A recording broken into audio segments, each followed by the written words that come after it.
Friend breakups are so complex. You know, if you're breaking up with someone who you're dating or have been in a relationship with, like at a certain point, you're like, we've broken up. You know, there normally is a conversation. Yeah. But with friends, that doesn't always happen. And I think for that reason, there's so many cases where people years later still don't know what happened. They still don't know where they stand with someone. Hello and welcome to Separate Bathrooms. We would like to acknowledge the Gadigal people of the Eora Nation, the traditional custodians of this land, and pay our respects to the elders, both past and present. As I said, this is Separate Bathrooms. My name's Ali Dado and this is my husband, Cam Dado. We have been exploring a lot of different... Hi. Okay, Yes. Yeah. I think they know you're here now. Good. Pretty sure. I'm here. We have been exploring lots of different relationships in the bathroom. I can't even rattle them off at this point, but we've done a lot of different kinds of relationships. But this one is a first, actually, for us. It's a best friend one with two beautiful ladies. Yes. Research has shown that for women, hanging out with female friends can release large amounts of oxytocin, which makes you feel even more relaxed. Mm-hmm. And Michelle Obama, who we both love, says friendships between women, as any woman will tell you, are built of 1,000 small kindnesses swapped back and forth and over again. Gyan Yankovich has spent the last 12 years writing content to help women better their relationships with themselves, the world and the people around them. She is the current lifestyle editor of the Sydney Morning Herald and the Age. Gyan has written for multiple magazines and websites, including Cosmo, InStyle, Clio, Dolly, Junkie, and more. Gyan has written a book called Just Friends. Now, Just Friends explores modern friendship, what it means to be, to make, and sometimes to lose a friend. It's a celebration of friendship, shining a light on the many different forms they take and the comfort they provide, whether they exist within the workplace, emerge in motherhood, are uncovered inside our neighbourhoods, or become our chosen family. So, in keeping with the friendship theme, Gyan has brought along one of her besties, Gina Rushton. You long-time Separate Bathroom listeners might remember that Gina has been in the bathroom with us before talking about her latest book, The Parenting Dilemma, a book that delved into the question of should we become parents and a host of other questions that we can ask before we jump into the parenting world. The best friend relationship, Ali mentioned at the top, is a relationship that we've yet to dive into. So grab your goggles and your snorkel. We're going in. Welcome, Gyan and Gina.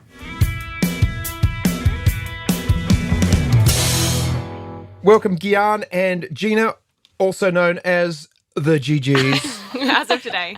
Ali just coined that. Well, actually, it's welcome back to Gina. We've had Gina that's on true. before. Yeah. That is true. Yeah. So welcome. Now, we're talking about friendships today. This is why you're here. We've never had besties come in to the bathroom. No.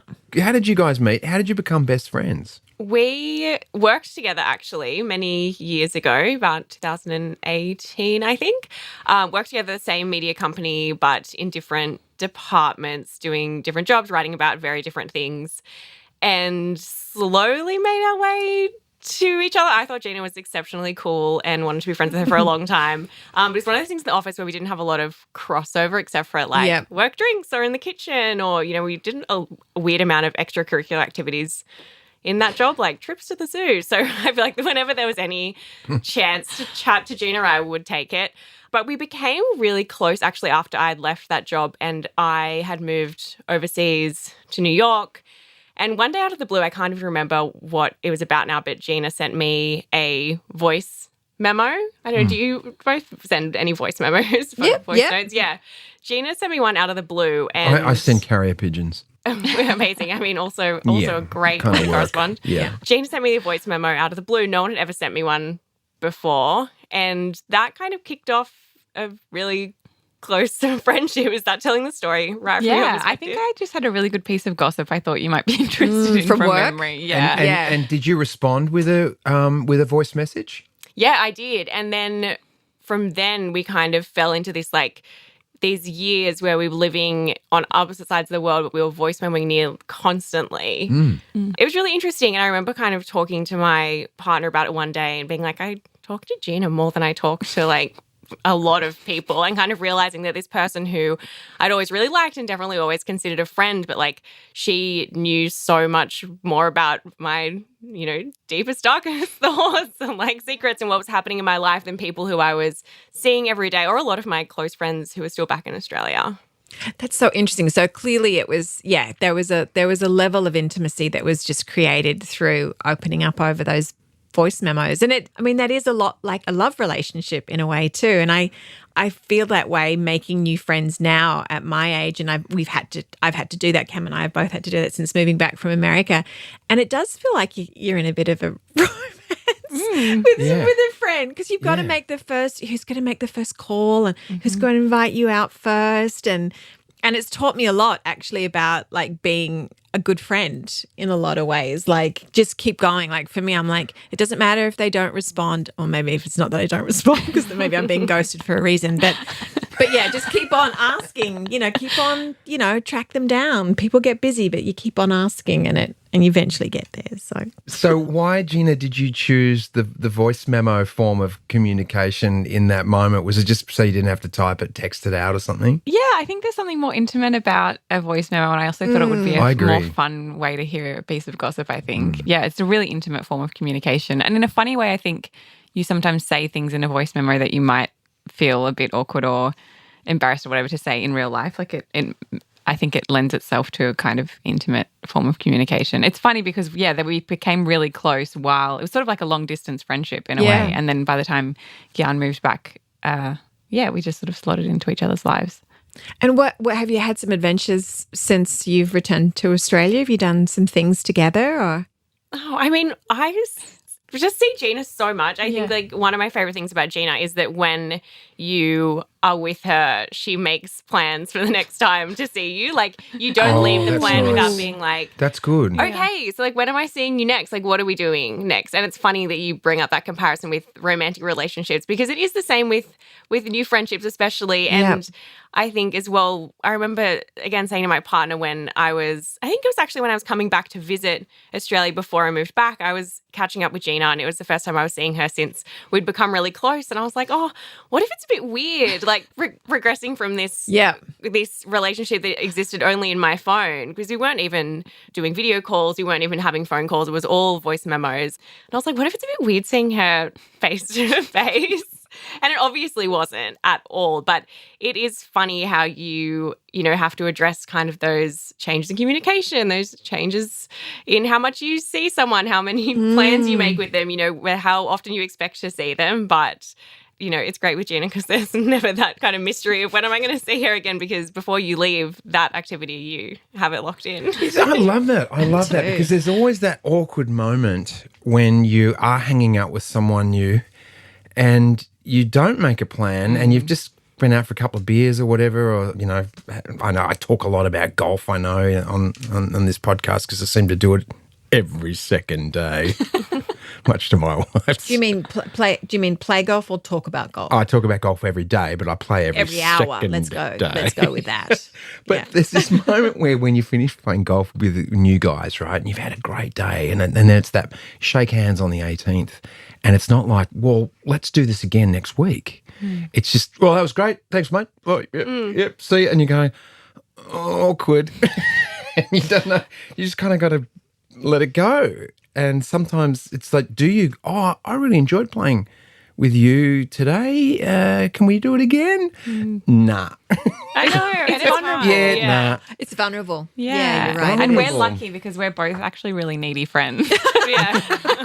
Well, it's good to know your limitations. It is. Yes, but it's so hard. good. And I think similarly, if you leave those gaps between seeing your friends, people are so busy. So sometimes you finish your golf and then you think, oh, I'll give it a few weeks before I reach out to organise the other game. And then by the time you've reached out, people are busy for the next few weeks. And then all of a sudden you haven't seen someone for 3 months. And then there is that distance and you're like, oh, I've kind of fallen out of the rhythm now. So we'll literally pull up our calendars and when is it okay in a friendship to say, where are we at? Or to say, I really like you, or, can we be friends? is there a moment that it's okay or not to be okay? Are there any kind of, in your research? Yeah. Gyan, has there been a moment where you go, yeah, it's after that 6-week period when you hung out a bit, and then you can say, wow, I really want. I mean, I think it's tricky. I'm a big proponent of like, if you like someone, then like you can tell them at any point. You know, obviously within reason. You want to be like coming on too strong and like creeping people out. But I think that that's often what holds us back from making new friends. You know, all of that friendship advice is like, take up a hobby and like, you know, go like join a team, do a sport, take a pottery class. And like when you're there, you'll meet new people. And like that's all well and good. And like it is great to meet people who you have shared interests with. But if you meet someone who you really like and you want to see again, but you don't ever at any point say, hey, I've really enjoyed chatting to you, or like it's been so nice doing pottery together the last 6 weeks, or, you know, I'm sad that the football season is ending because I've really enjoyed hanging out with you twice a week. If you don't say any of those things and you don't let someone know that you want to see them again, like it's not going to happen unless they do it. You know, someone has to say it. So for me, it's less about the timing of it and more just thinking about what's potentially going to be lost if you don't just kind of suck it up and say it. It's so true. I mean, because we do it as kids, don't we? When we're little, and then we lose that, I don't know, if it's confidence or we gain more fear around it of being hurt or rejected. But I've made a new friend in the last couple of years, and I remember both of us had this moment of going, I really like you. I really want to be your friend. And she was like, I want to be your friend too. I was like, oh, I'm 5 years old again. But it felt so lovely to declare that. And we're really good friends now. And I think we need more of that, actually. It's really funny how hesitant adults are to call someone a friend. Like, I remember a few years ago, I was with a really close friend who we've met through a mutual friend, and we were at a party, and she was like, oh, this is my friend, Bess's friend from school. And I was like, we have been friends for years. Like, what's wrong with you? And I think that she was hesitant to kind of take ownership of me as her friend because I was a mutual friend. But I was like, what? Just like, come on, introduce me as your friend. Like, I'm staying at your house. We've gone to this party together. That's so interesting. Yeah. Why is this? I think it's that vulnerability of when you call someone your friend, you are presuming that like that you are friends and that you also mean something to them. So maybe it is like you don't want to go out on a limb or project that there's some imbalance in the relationship or that you like someone more than they like you. But, I mean, you think about how freely we are friends with people on social media. But then I think it's that point where it's, you know, you are meeting someone or introducing someone and you're saying it out loud that creates that tension for people, I think. Yeah, also, I mean, if you're a keyboard jockey and you've got a friend on Instagram or on Facebook or something, it's a very different thing to being in someone's company, right, Gina? Yeah, totally. Gyan writes about this in the book.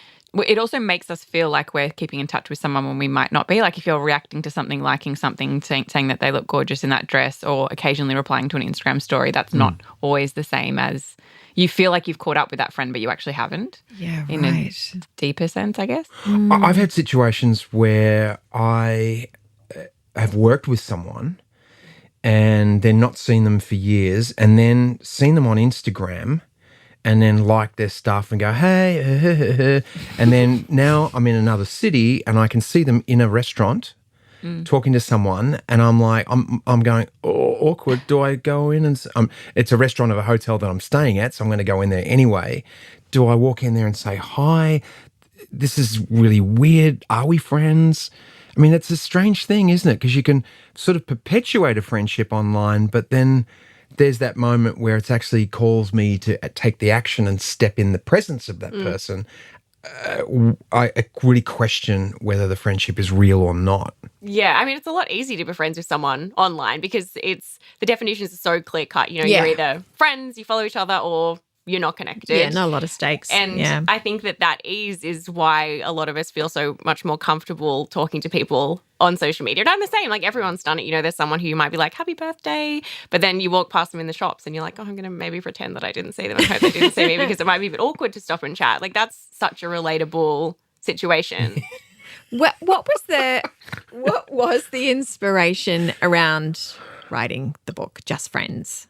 Yeah, I mean, kind of been a long time coming. I'm a journalist and I have written about friendship for years. It's always been one of my favorite things to write about. And then I think, like so many people in COVID, I had all of these huge realizations that were not unique to me in any way, shape, or form about how much, the people around me matter and what life looks without them and how much it really sucks, even, whether they are like a work friend or a best friend or a casual friend that you run into at a party, like when all of those connections are stripped away and you're just left with, I don't know, working from home and, seeing the person that you live with as much as, we love the people that we live with. It makes you realize that friends are really what fill your life in so many different ways. So I think that was where I really got thinking about friendship a lot more deeply, was during the pandemic. And then I moved back to Australia and again had all these kind of new realizations as well, say like my friendship with Gina took a new form and then my friends who were still living in America, they took new forms. And it was a real period of change, which I think is where we do make so many realizations about friendships and also learn so much about ourselves. I kind of came out the end of that with all these questions about friendship and why we always value them below the relationships we have with our romantic partners in our family. And that's kind of how this book came to be. Were you in talks a lot with Gina about the books? And obviously Gina's a writer as well. Was that really helpful, having her sort of ear on it as well as you were going through? I cannot underestimate. I can't explain how much I begged Gina, bugged her with every single question about the entire book. The book wouldn't exist if it wasn't for Gina. You say that in the acknowledgement, actually, don't you? Yeah. It just wouldn't. And I think that there's so much of Gina in the book, both from a really practical standpoint of so how do you write a book? Or how do you work on a book proposal? What should I call my book? Sure. Do you think that this would be a good chapter idea? I'm thinking of interviewing this person. Do you know anyone similar? Would you be able to read this chapter for me? All of that stuff. But I also think that if it wasn't for my friendship with Gina, I wouldn't see friendship in the same way and I wouldn't have been able to write the book. Oh, that's beautiful. Yeah. Why do you say that? I think that Gina and I talk about friendship a lot, and I think that if you really want to dig deep into a topic and learn more about it, the best way to do that is to talk to someone who cares about the thing as deeply as you do. Yeah. And Gina, her book wasn't about friendship, but I know that she cares about her friends and friendship as a concept just as much as I do. So much of the thinking in the book came out of conversations that Gina and I had while I was working on the book, but also in the years before it. Did you get to read a pre-copy, obviously? Yeah. And what did you learn about from the book? And was there any big surprises when you read the book? We talked about most elements of the book. I think the things that were surprising or new to me were just getting to have the experience of reading all the case studies I know that she'd interviewed and getting to actually read their stories on the paper, which was really exciting. I learned so much about friendship from the book, which is, I think that when you have lots of friends and you value friends and they're a big part of your life, you kind of do consider yourself a bit of a friendship expert or someone who maybe has little to learn about friendships. But it made me think really deeply about the ways in which we show up for each other and the ways in which we can value people that aren't technically our best friends, but the importance of all of those other friendships, whether it's work friendships or acquaintances or bestie in-laws, whatever you want to call them. I think that it made me think really deeply about that. And I guess the core thing in the book, which validated for me, which is that it's not foolish to value these relationships as much, if not more, than your romantic relationships or your family. For me, my friends really are my family. And I think that the book is, in such a beautiful and generous way, really illustrates that that's a real thing and not a flippant, foolish thing to believe. Yes. Yeah. You both would have heard the quote that friends are God's way of saying sorry for your family. I haven't heard that, but that is very funny. I love my family. I love my friends too. Yeah. Everyone loves their family, but I think that most people would think that that's a very funny quote. Yeah, a lot of people can relate to that comment.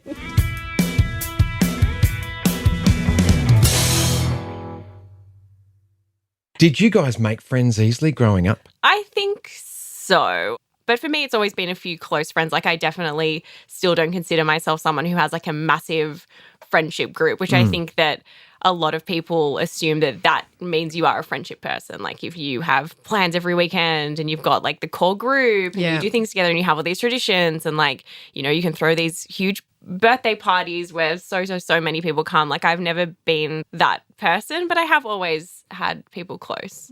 Yeah, me too. And I think that we're similar in the same way that when we do really want to be friends with someone, we really pursue them and like let them know that we want to be friends with them. And I think that's worked out pretty well for both of us. We have our eyes on a few people right now. We do. They look good for the group. Person? Like you both We want to have dinner with this person. But it is funny though, because I have in recent months had a few people talk to me and then they're like, yeah, we should do dinner to like with Gina. And I'm like, yes, we would love We're a that. package deal. But I think that's really nice. It's I don't know who this person is, but I often find that just sometimes from people on Instagram or watching people on TV, and I get that feeling that I could be really good friends with that person. You just get a feeling, don't you, for certain people? You do. Their morals or how they speak or their sense of humor, especially. It's like we would be friends if we met. I just know. Yeah. Meanwhile, they're going, nope. Well, we've had loads of people come in here and going. Oh, like we've made some good friends from this podcast. Yeah. There's a real thing where you get the magic. You feel the magic between you, nice. and it's lovely to follow through. And it takes a bit of confidence to actually say, here's a box of chockies. Would you like one? Would you be my friend? Definitely. And I think it takes some effort. Yeah, and like as you said before, there are so many parallels to those feelings of when you meet someone that you want to date and you're falling in love. And I think that that's, you know, especially for people who are in long-term relationships and that's kind of very in the past for them, it's really exciting to remember that you can still have those feelings with a new friend, like that feeling of when you meet someone and you really get on and things flow and you have someone to like tell all your funniest stories to and like, you know, find things that you both like and talk about places you've traveled and, you know, foods that you love and restaurants that you want to go to and all of that stuff. Because if you have been with someone for many, many years, you kind of forget how exciting that is to have someone new that's really, really interested in you in the way that you kind of only can be before you know someone really well and have heard all their funny anecdotes. Sometimes the women's friendships or women friendships group gets a little bit maligned in the sense of like, oh, it's the bitchy group or the, you know, the women all together or whatever it is. And then you've got shows like Real Housewives of Orange County and stuff like that. What do you both think of those shows? Is that something that is giving women friendships a bad name, or are we just using that for entertainment? It's funny because I think if anything, it speaks to the heightened levels of, I wouldn't want to say emotional because I think that's sort of like a stereotype, but it speaks to how intense female friendship can be. Okay, and the fact that people care a lot. Like obviously the scenes that you see on shows like that are pretty extreme and like the drink throwing and the name calling and all of that. But if anything... Bloody good entertainment. Yeah, it's very entertaining. Very good, Gina. Because there's nothing about husbands. They don't do the real, how, you know... That's because husbands will punch each other out, roll in the dirt for a little bit, and then they'll be mates. No, but they won't afterwards. be as passionate as No, they what won't, Gina because dudes will just go, don't, he's a dickhead, and he'll walk off. I don't know. Anyway, sorry, go ahead. It might be that. There's actually a lot about male friendship in the book about how men, I guess, don't make friends in the same way as women, and there's something in that. I mean, yeah, I think like what you're trying to say is maybe that like a lot of that conflict it comes from a place of like passion, which comes from a real place of intimacy and caring and getting really like tied up with people and very in each other's business and really capable of hurting each other, which I think is obviously not what you want from your friendships, but also speaks to like, you know, how much influence someone can have over your life if they can really hurt you in a unique way and they can, you know, really insult you in a specific way that does lead to you throwing a drink at them or something. You know, like that's not a situation that you can find yourself in easily with someone who you don't really care about. Yeah. What did you discover in the differences between men and women? And I'm sure you're talking generalities there, but what did you discover the differences are between the two sexes? Yeah, I mean, from various conversations with people, I found that a lot of men were really aware that they weren't as close to their friends as they wanted to be, or that maybe they'd, you know, lost touch with people or drifted away from friends that they were really close to, say, when they were at school or uni or living in share houses or before they, you know, got married, before they had kids. And it wasn't a lack of awareness. Like they were very much like, yeah, I don't feel like I have any close mates anymore. But they also didn't really know what to do about that, which I think is really sad because, you know, it's not like a blissful ignorance of like, I don't need people and like it's just me and my wife and that's fine. It was a real like hurt because there was a real loneliness. And I think there was also an idea that there were people who they had let slip away and then they didn't know how to reach back out to. Like that was a really, really common thing from a lot of men who I spoke to actually. Oh, yeah, it's interesting, isn't it? Maybe a lot of men's friendships are really centered around activities. And when the activity stops, I mean, I know this from my own experience. I used to ride bikes every morning with a group of blokes. When that stopped, I didn't see any of them. Yeah. I swim with a group of blokes on Friday morning, you know, and I love that I know where they're going to be. Yeah, definitely. And I know I'm going to have breakfast with these guys and we're going to have a pretty superficial chat afterwards. Yeah. Sometimes, you know, there's a couple that have gone on after that. Yet I really do feel with a lot of my male relationships that, and I don't think I have any female, don't think I have any actually with women now. I used to in America. But yeah, it's more around an activity. Yeah, it is. And like none of these stories are in the book, but I have spoken to male friends of my own and it gets really hard, I think, in Australia, particularly when people want to stop going to the pub every Saturday night and they want to start drinking less, or you feel like you're the only person who wants to stop drinking less and you're the person who wants to, you know, as you say, go for a swim in the morning, but then it can be finding a whole new group of people or, you know, navigating like that period, especially I think when people start, you know, quote unquote, like settling down or having kids or wanting to stop partying. It's a tricky time for all people in all relationships. But I think especially if you're, you know, a young Aussie guy and has kind of built all these relationships on going out and beers and drinking and doing this stuff, and then people don't want to do that anymore. They don't have time or they don't have the money to do that anymore.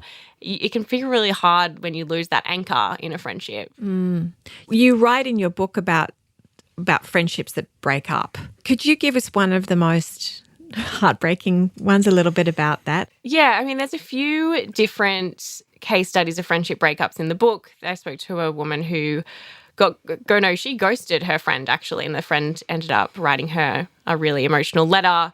I had another case study who was really close with a friend. They really felt like family and then they kind of fell out, and it's been this relationship that she's thought about for years. And then I spoke to another person who was actually a friend of mine who had a friend who ended up sleeping with her boyfriend, which I think is you know, one of the most devastating stories in the book because it was such a breach of trust. But I think like what I learned, there's a whole chapter on friendship breakups in the book. I really learned that friend breakups are so complex and they're so complicated and they're also unique, you know, much like romantic breakups, but also in another way, like they can be even more unique because, you know, if you're breaking up with someone who you're dating or have been in a relationship with, like at a certain point, you're like, we've broken up. You know, there normally is a conversation. Yeah. But with friends, that doesn't always It doesn't always happen. And I think for that reason, there's so many cases where people years later still don't know what happened. They still don't know where they stand with someone. They don't know if someone still is friends. They don't know if someone's mad at them, or they don't know if they're missing them or happy that they're not in their life. There's just so many things unspoken, and we don't talk to people in our lives about friendship breakups because I think that there's something that people can find really embarrassing in some ways. So those stories don't get told. So then when one of us goes through something, you can really feel like you're the only one who's experienced that. And it's really isolating. Yeah. Is there a way to break up with a friend?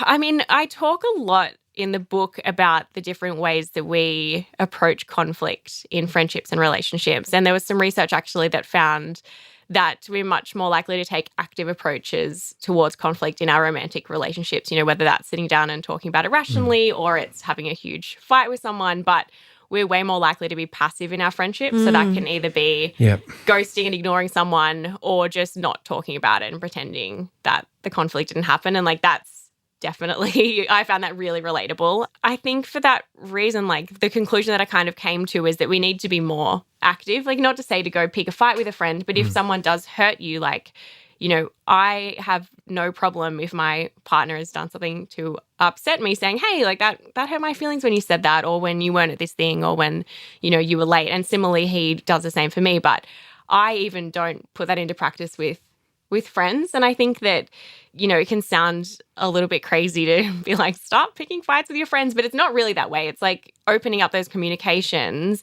You can only get deeper with people, I think. Have you experienced anything with each other where there's been a conflict and you've had to... Well, this is the thing about this form of communication. We don't know. We probably didn't tell each other. But no, we've never had a real fight. No, I don't think so. And I think that was something that I wish that I had more to bring to the book when I was working on that research. And I think that, like, I'm lucky in some sense that since I have discovered this research and thought about it a lot, I haven't really had any issues within my friendships. But there was a certain point of writing it that I was like, God, I wish that, a few years ago I spoke up about that, because it would have been a really interesting perspective to bring. But no, between us, I can't think of anything. I think we communicate too often that we would pick up on any sort of slight... And there's still time. There's still time. I'm sure something will happen. Yeah. Plenty of things to fight over. Plenty of years to fall out and get back together again. But it's so true. I agree. Like if there is some kind of issue between friends and you do get to it and speak to it, it does bring more of an intimacy with the friends. So I think that's really important. It's a chance to go deeper, isn't it? Yeah, because you're actually letting someone know, and it takes courage to let someone know that you're hurt.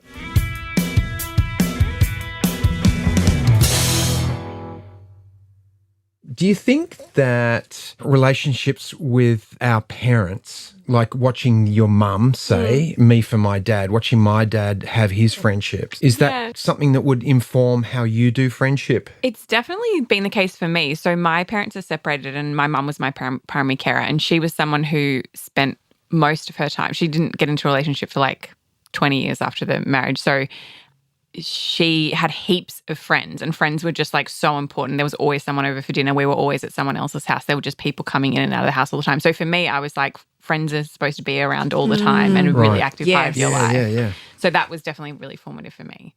Yeah, I see. I'm kind of the opposite in that we did, and my mum was a single mum as well. And I feel like she was so busy between work and 2 kids and all this stuff that we didn't have a lot of people over. And that's something that I've been really trying to rectify, because I love going to people's houses, but I get a real hesitancy about inviting people over, and I can see that it's something that I need to get over, because when I imagine my life in 20 years, like I want that house where people are always over for dinner and it's casual and you can just pop by and it doesn't need to be like a big song and dance if someone's coming over. It can be casual and people feel comfortable and we're just sitting around watching TV and like having a thrown together dinner. It's not a big deal. But for that to happen, I am very aware that I need to kind of take a different path to what I grew up with. And that's something that I would definitely want to model for any future kids I have, because I think that there's so much benefit in it. Like I loved, even when I was a kid, going to my best friend's house, because she has had one of those huge families. Like I'm really close with her parents, and I know her family friends, and I know her aunties, and I know their kids. And every time I see them, they give me a huge hug because they've known me nearly my whole life. And I think that that's such a special and important thing for you to create. That's how you really build community and home and all of that stuff. So that's something that I am very aware of that I want. I have a question for you. Being of a certain age now, like anyone over 30, right? You've partnered up, you've hooked up with someone and you're either married or you're in a partnership, and you want to be friends with one of those people in the partnership, but you can't stand their partner. What are you saying? Nothing. Name names. Nothing. Don't look I'm at not me saying like anything. That's an awkward thing, because do I tell him? What do I say to him? I really like him, mate, but your partner's a You've pain in the now ass. become a friendship expert. Yeah, Sorry, Well, you kind of are. You read a book about it. I mean, I think that everyone has those examples of, not even if you think they're a nightmare, but sometimes you just don't click with people. And you think, oh, I like you, but I don't know if I want to like spend a weekend with you in the Hunter Valley. How do you get out of that cleanly? I mean, because that's another thing I think it's tricky. And I think that, there are some people that you just want to prioritize one-on-one time with them. And then there's other people that are the Hunter Valley people, or they are the people that you're like, Gina and I have done this, really forcing our partners to be friends. How's that going for you, by the way? It's funny because we tried to force them together and it didn't really work. Yeah. And then they played golf together. Yeah, okay. all comes back to golf. And The big leveler. yeah. And now they're friends, thank God. Yeah, because you get to do the Hunter Valley and go and play the Heritage. They go, you guys go do a spa treatment somewhere and have lunch. And Yeah, the we have to dudes lock go that off and in. play 18 holes. And that is pretty fun when you've got coupling up friendship. Like that's pretty It special. is. And maybe it's just an instance of, thinking these are the couple friends and these are the friends that I maybe enjoy my shared interest with, but after that we go our separate ways before the joint dinner. You guys are lucky because we're in the in-between. Like when we're in our 20s, we're like, oh, we can hate this partner because they're going to break up. Now we're at the point where people are settling down with people and the musical chairs have kind of stopped. And we've got at least a decade before the divorce period happens. Right. Like you get to like, there could be some people that could get divorced that you don't like. And you might be spared some of this. It could work out. Never thought of that, Gina. There you go. It's a good point. It's an interesting take. I know. When the two of you together, do you do a lot of discussion about writing? Like, is that something that's been a glue that's been a huge part of your friendship? I feel like only when one of us is writing something. Yeah. Okay. But we do share a lot of things that we think the other person would want to read. Yeah. Like stories or books or... TV shows, movies. Yeah. Yeah, we that both too. are addicted to Love Island UK. Yeah, we talk a lot about Love Island UK. Really? What about Maths? Do you watch that? No, I can't watch But it. you can watch Love Island UK, but not. Is it the accents that do it? It's the stakes are lower in Love Island UK.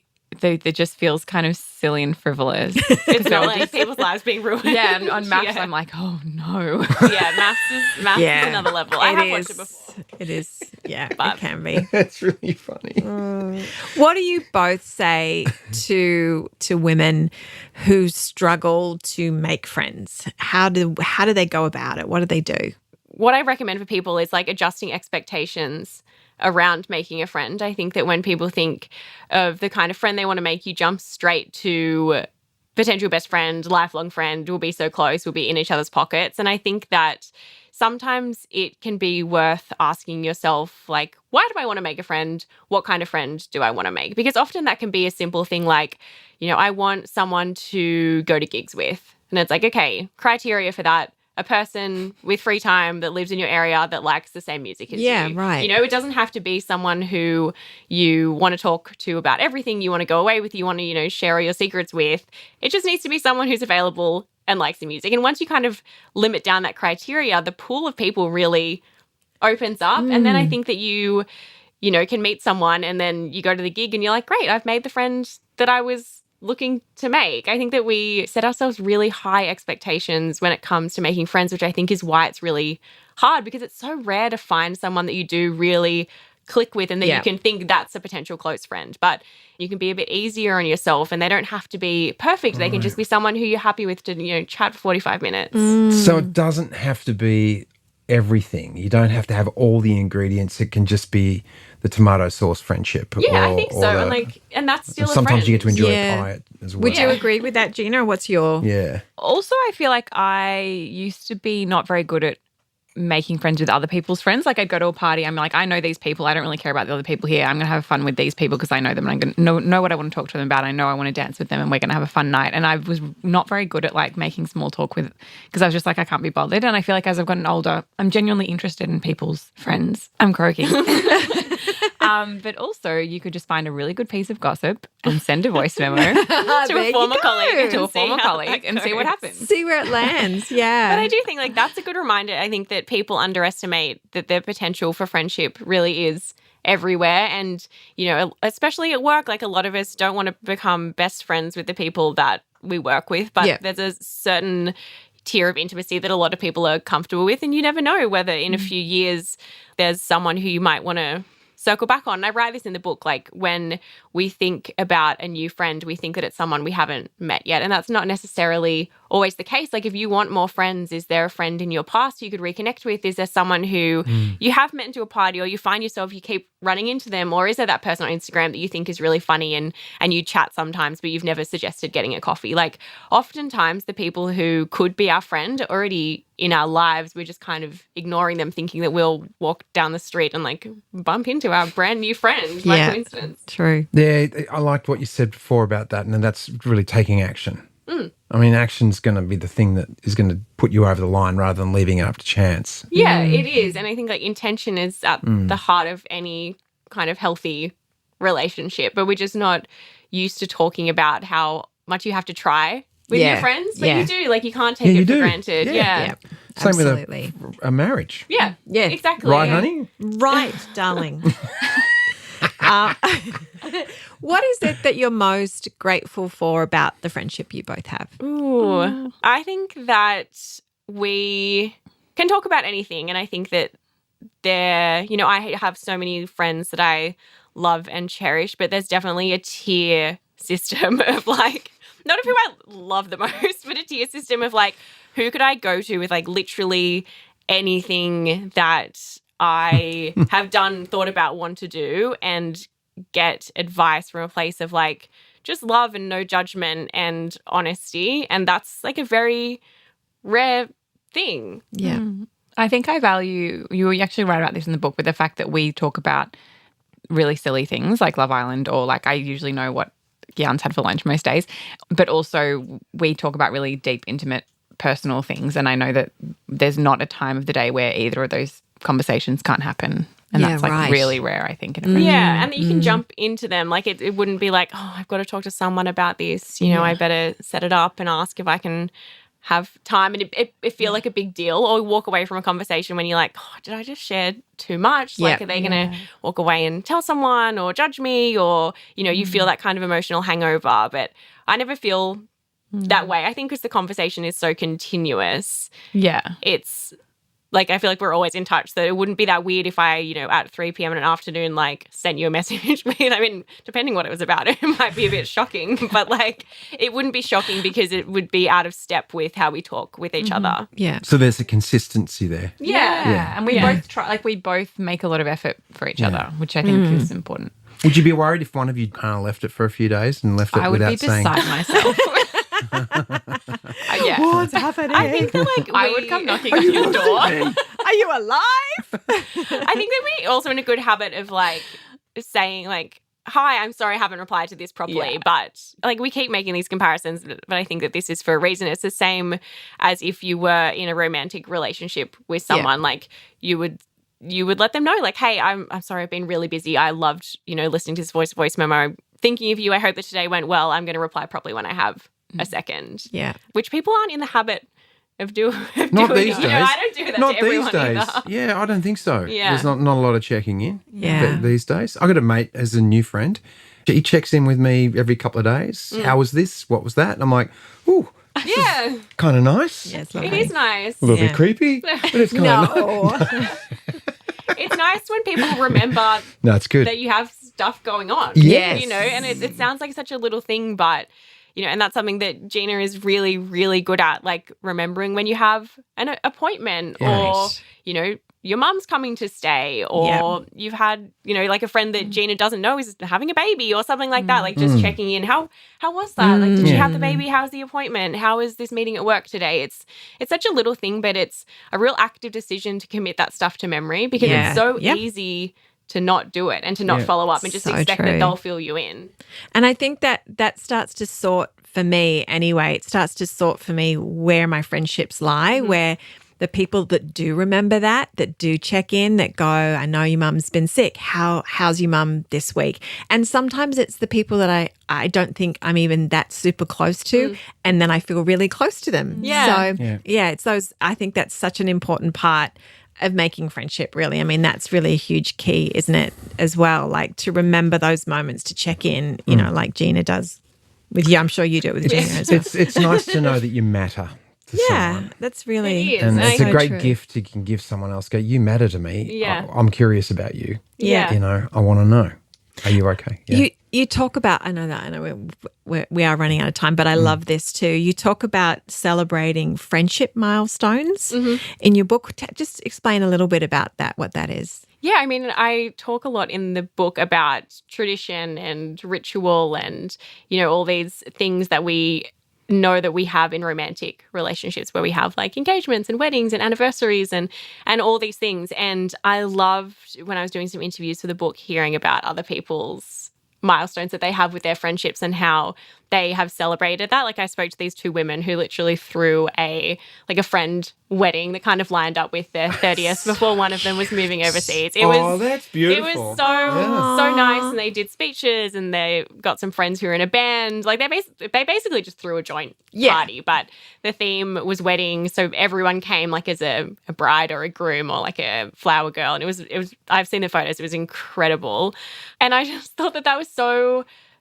amazing. And there's so many opportunities for celebration in all our relationships, but we don't take advantage of them enough in friendships because we're not expected to, even in terms of like Mother's Day, Father's Day, Valentine's Day, like all these things where it's, not saying that there needs to be like a holiday, like a Hallmark holiday for, I mean, there are some friendship ones, but I feel like they're very like cheesy and people just generally ignore them. But there's nothing to say that you can't invent your own, it's been 1 year since we first had dinner, or like since this, we did this together. Let's, That's great. I've got a friend. I made a friend in 2nd grade. I'm going to call him out. Guy Johnson, his name is. He's a professor now, and I gave him a chocolate eclair. Remember those lollies, the chocolate eclair lollies? They still exist, right? Mm-hmm. I gave him a chocolate eclair and said, "Will you be my friend?" This is great too. Sweet. Still remember it. I still remember the exact place where we did it at Mount Eliza Primary School. I think we're coming up to maybe 50 years of friendship. Wow. Maybe it's more than that now. I'm thinking, how old am I? But anyway. Yeah, maybe 50, 51. Yeah. Anyway, I'm going to send him a box of chocolate eclairs. Oh, you have to. I will. That's so cute. Because he was my first friend when I moved to Melbourne. Oh, I love that. Yeah, at school. It's so nice. I want to send him a box of chocolate eclairs and go, great to know you're still my friend. I love that. And I think that's what's hard about friendship traditions is because they all look so different. Yeah. But I think that that's also like kind of a blessing because there's so many opportunities to think of little things that are, excuse the pun, like outside the box. Yeah. Outside the chocolate box. Outside the chocolate box of friendship. We do something at our end here. It's called the 2-minute shower. We'll just give you a series of quick questions and you can keep your answers short as possible, but we'll just finish off with this. Well, this will be easy. Books or podcasts? Oh, books. Podcasts? Gina's a podcast listener. I'm not. Yeah. It's the first disagreement in the Yeah, that's it. We're going to have a huge fight about this later. History. What's been the highest point of your friendship so far? Is there one moment that you were like, that experience? Ooh. Like anytime we've been out dancing, like maybe Laneway or something. Yeah, something like that would be fun, I think. Yeah. Cool. We agree on that. Oh, you agree on that? Yeah, I agree on that. Yours too? All right, fair enough. I agree on that. I think, we love going and like having a cocktail and we both love dancing. I feel like there are things that you don't do as much with people now. And we're very intentional about that sometimes now. Like we're like, we want to go out dancing so we can make it happen. Would you dance with us if we went to Laneway? Yeah, of course. Of course. I'd dance with you guys if we went to Laneway. Correct.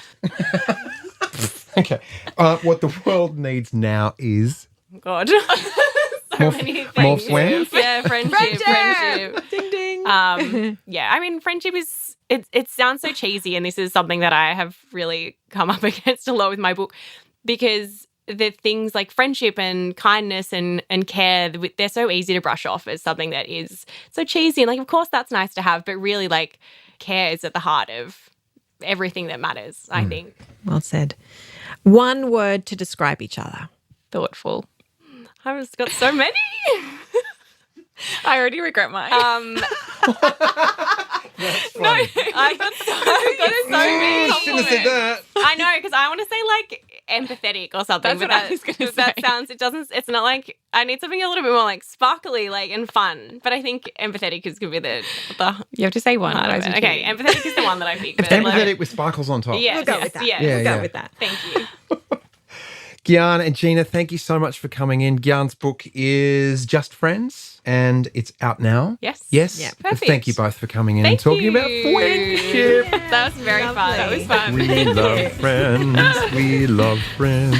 Please add that song into the intro. That was so lovely talking about friendships in the way they talk about it and what Gyan's learnt through her research. It was really lovely. Yeah, and experiencing them have their friendship like that. It made me wonder, it'd be fun to get two blokes, two blokes who are good mates. Yes. And see how they operate a friendship as well down the line. Do you know that really is the first time I've ever thought that there isn't Real Husbands of Orange County or Real, like, why don't they do that? I just think it'd be boring. It's actually just really made me think about the difference between men's friendships, women's friendships, you know, and that there's crossover, men being friends with women. And, you know, I think it's important. I do too. And expectations around friendships. Yes, I love was that really, there can really be different, interesting. like I use the word ingredients to a friendship. So you can just have a golf pal or a and that's a bridge pal. Ooh, not that anyone plays bridges in our age group these days, but walk across bridges. Maybe they'll do that. Oh, walking pal. You're my bridge walking pal. Yeah, absolutely. Yeah, it doesn't have to be everything but the bagel sauce. There. Look, we hope we've given you something to think about with your friendships, and maybe you'll make a milestone experience with one of your good friends that you've been friends with for a while now. I think that's really lovely to celebrate friendships in all ways. Superb idea. Yeah. All right, till next time, be good. Thanks for listening.